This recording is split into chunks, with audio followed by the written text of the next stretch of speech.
lenye zipu nyuma na elastiki kwenye kiuno. Kwa kuanza, tunaanza kwa kukunja kitambaa chetu mara mbili. Hivyo nitakunja kitambaa changu mara mbili kwa mapana ya inchi 20. Kwa sababu unapokunja kitambaa ni lazima ujue unakunja kwa upana gani. Mimi leo nitatumia upana wa inchi 20, pamoja na kwamba gauni langu ni A-line na sheria ya A-line ni lazima ukunje kitambaa kwa mapana ya kuanzia inchi 16, inchi 18, inchi 20 na 22. Lakini mimi kwa kuwa sitaki gauni langu liende mbali sana, sitaki li flow sana, nataka tu liwe na limwagike tu kawaida, liendane na mwili wangu. Hivyo nitakunja kitambaa changu mara mbili kwa mapana ya inchi 20. Sasa hivi ndivyo nitakavyokunja kitambaa changu. Nimekunja kitambaa changu hiki hapa kama unavyoona, na nimekikunja mara mbili kama unavyoona hapo. So nitakipangilia kwa sababu kitambaa, nguo ili itoke vizuri lazima upangilie kitambaa. Kitambaa lazima ujue jinsi ya kukikunja vizuri. Na kitambaa unapokikunja hakikisha kwamba kitambaa kimenyooka. Sababu kitambaa kikinyooka ndo kinaleta matokeo mazuri. Kwa hiyo hakikisha kwamba unapokunja kitambaa kimenyooka. Na mimi ndo nakunja kitambaa hivi kama unavyoona. Kama unavyoona hapo ndo nakunja kitambaa.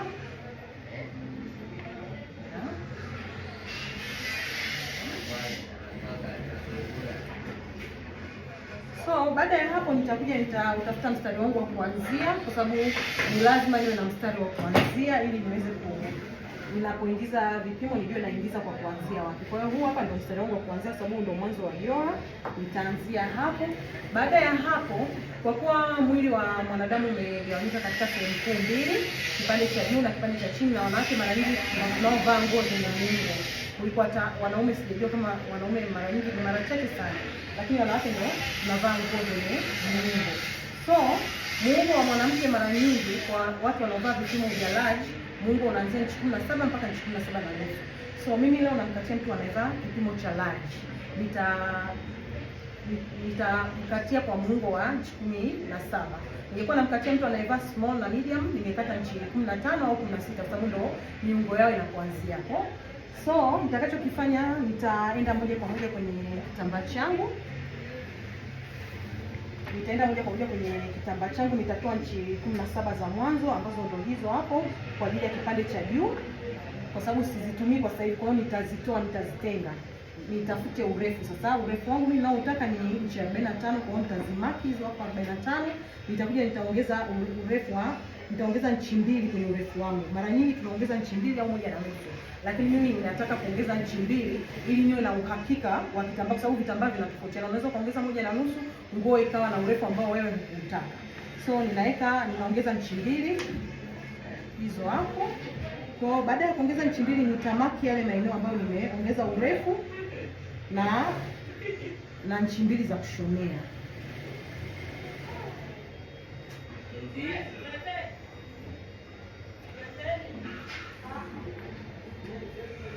Baada ya hapo nitaanza kuingiza vipimo vyangu. Lakini kabla sijaingiza vipimo, ni lazima kwanza ni mark eneo la hips, sababu sikulimark mwanzoni. So kutoka kwenye kiuno mpaka kwenye hips ni inchi 8 kawaida kwenye mwili wa mwanadamu. Kwa hiyo nitaingiza inchi 8 zangu hizo hapo kama ambavyo unaona hapo. Baada ya hapo nitamark lile eneo ambalo nimeingiza inchi 8. Na mark kama hivyo unavyoona. Na mark na rula ili vipimo vyangu, na hata ninapokuja kukata nguo yangu ile imenyooka. Baada ya hapo nitakachokifanya, nitaingiza kipimo cha tumbo. Tumbo langu ninaligawa mara 4. So mzunguko wa tumbo ndio ninaotumia ni wa inchi 36. Nimetumia kipimo cha mteja ambaye ana tumbo la inchi 36. Kwa hiyo nitachukua inchi 36 nitagawanya kwa 4. Kawaida kwenye tumbo utagawanya kwa 4 na kwenye hips utagawanya kwa 4. So nitachukua kipimo cha tumbo nitagawanya kwa 4, ambapo nitachukua inchi 36 gawanya kwa 4 nitapata inchi 9. Baada ya kuzipata inchi 9 nitaongeza inchi 2 mbele. Naongeza inchi 2 mbele. Ingekuwa kawaida ningeongeza inchi 1.5 tu. lakini kwa sababu hapa katikati kwenye muungo, nikumbuka mwanzo nilikwambia kwamba gauni hilo la rapu ninalolikata itakuwa na elastic kwenye muungo na litakuwa na zipu kipande cha nyuma. So kwa sababu kwenye muungo nina elastic, nitaongeza nchi mbili, nitaongeza nchi mbili badala ya nchi moja na nusu. Baada ya hapo nitaingia kwenye kipimo cha hipsi nao litumia ni la mteja mwenye hipsi 42. Nimepata mzunguko wa 42. Kuna vipimo vya wateja tofauti tofauti tunatumia, so nilitumia kipimo cha mteja mwenye hipsi la 42. Yes. Baada ya hapo nitachukua 42 gawanya kwa 4, nitaigawanya kwa 4. Ni kipimo cha hips gawanya kwa 4. Kwa hiyo kipimo chochote cha hips utakachokipata utagawanya kwa 4. Kipimo chochote cha tumbo utakachokipata utagawanya kwa 4, alafu utaongeza inchi mbili. So mimi nimegawanya kipimo cha hips ambayo nimechukua inchi 42, nimegawanya kwa 4, nimepata inchi 10 na nusu. Nitaingiza inchi 10 zangu na nusu hizo hapo. Baada ya hapo nitaongeza inchi 1 na nusu. Naongeza inchi 1 na nusu tu kwa sababu ni eneo la hips. Eneo la hips hatuongezi sana ili lisije likavimba. Baada ya hapo nitachukua tape measure yangu ili niweze sasa kuimark ile A yangu. Hii tape measure inakusaidia badala ya kumark na ruler, utaanza kwanza kwa kumark na tape measure. Unakuwa kama una notch tu vile, unapiga tu dot dot. Kwa hiyo nitaanza hapa kutoka juu kwenye kiuno, nitaanza kumark taratibu. Tamark. Imbadi hakikisha kwamba unapita nje ya hips. Hapo nimepita nje ya hips kabisa ili niweze kupata ile A yangu ninayoitaka. Nimepita nje ya hips.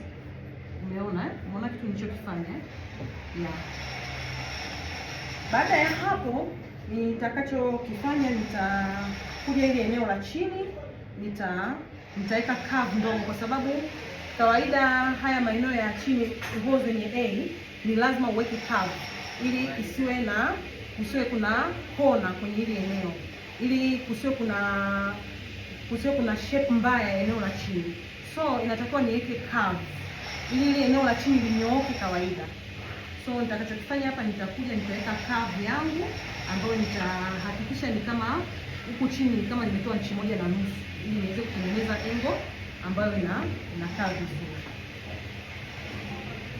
Baada ya hapo nitakuja nitakata. Yes, so hichi ni kipande cha mbele ninakikata sasa.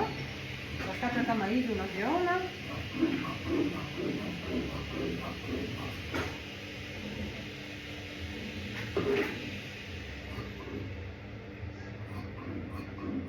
Kuna muda ukiamua kama ndo beginner unaanza, unaweza ukanyosha kwa rula. Yes, lakini kwa kuwa mimi ni mzoefu nimeingiza tu vipimo vyangu na naendelea kukata. Lakini kama ni beginner unaweza ukanyosha kwa rula. Na maeneo tu mengine unaweza ukanyosha kwa rula. Yes, nakuja hapa nataka nihakikishe kabisa kwamba ninakata vizuri. Yes, lazima nikate vizuri. Unapokata pia usikate kwa papara, nenda taratibu.